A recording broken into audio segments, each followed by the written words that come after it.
Welcome to Luca and Miguel. Enjoy the video. Open the Settings app and navigate to Digital Wellbeing to begin. Make sure you are signed into the same Google account used for app timers and sync. Confirm your device runs Android 10 or later for updated controls and features. If Digital Wellbeing is managed by a work profile, switch to your personal profile first. Back up any data you may need, because deleting history affects recorded usage statistics only.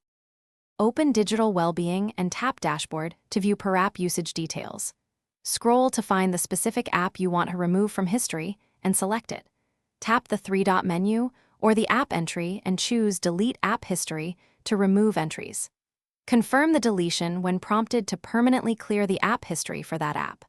Wait a few minutes for the system to update usage graphs and sync changes to your Google account.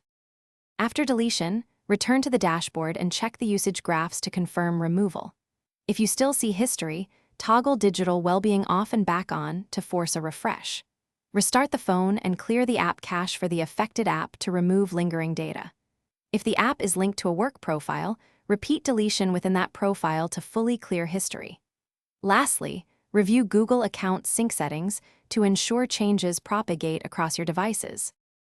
Thanks for watching and please subscribe. It's the best investment you'll ever make.